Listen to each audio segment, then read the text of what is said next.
Hello, my name is Brian McClellan, and I am so excited to be taking this class. So, I wanted to do a quick introduction.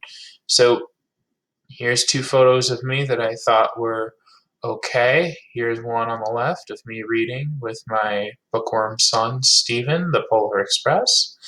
And there is me on the right with Stephen and his younger brother, Felix, who's now 8 months, as we look over the Yonkers and the New York skyline.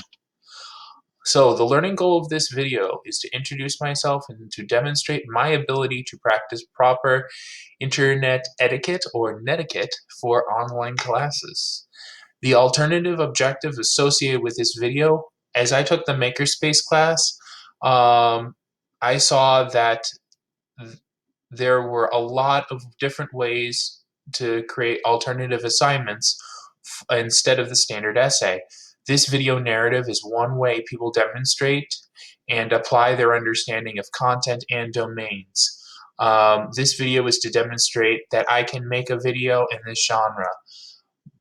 One, on the technical side on how to record it, and two, how to do it. Here's two recent photos of me as well.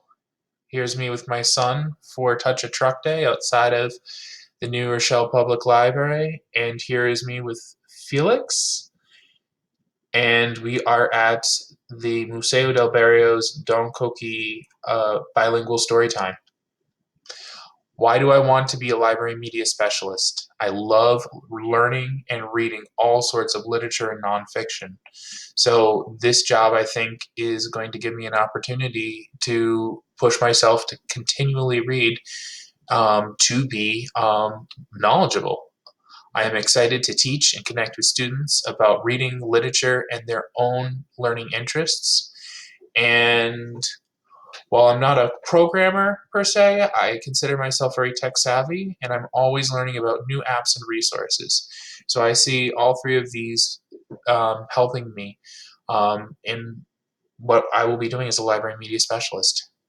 So one of my favorite teachers, I think this has to go to Miss Testa, my second grade teacher at Judson School.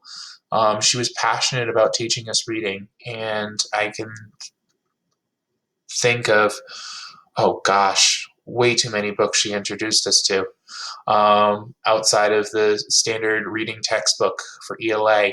She taught me reading, and she also got most of us started with cursive. And she did a lot of group projects and independent projects. I remember doing a Egyptian collar that we had to design. I remember us doing assembly lines. We had to watch Mealy larva grow. She pushed us to learn how to read and write and do a lot over a range of different disciplines. Three words to describe me: I'm a bibliophile. I always love going to our public library, and Westchester library system I think is really great. So here's me in the used book section. I found the copy of the book that matches my out of print t-shirt for Moby Dick.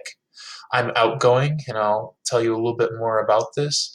Um, when I was teaching down in Bolivia, one of the ways that I really connected with a lot of the teachers and other people within the community that really felt out of my comfort zone is we practiced for 2 weeks a dance for a big holiday. So that was one of the ways we engaged. And I'm always curious. Here's me in my travels to Iceland. As we were traveling through Iceland, I came across an Esperanto bookstore. Not only am I always reading, I am always reading books in different languages. And yes, I tried to study Esperanto. And finally, you've probably watched about two, three of these. So here's a picture of me touching an alligator. Maybe a little too curious, but just something for you to enjoy.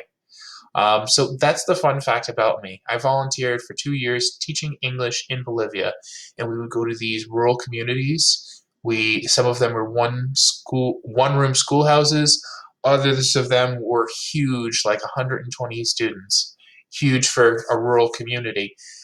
As you can see on the left, I'm starting off doing a really silly lizard cheer. And then after we would do our lesson, we would go to the concrete playground and we would do soccer, basketball, or frisbee. So here is my informal formative assessment. 2 truths and a lie. Which one is the lie? Number 1, I love reading. Number 2, I taught for 2 years in Peru. Or number 3, I have 2 sons. I'll give you 5 seconds to test yourself.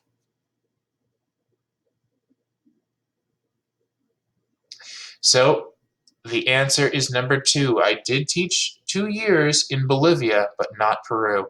Thank you so much for listening, and I look forward to working with you this semester.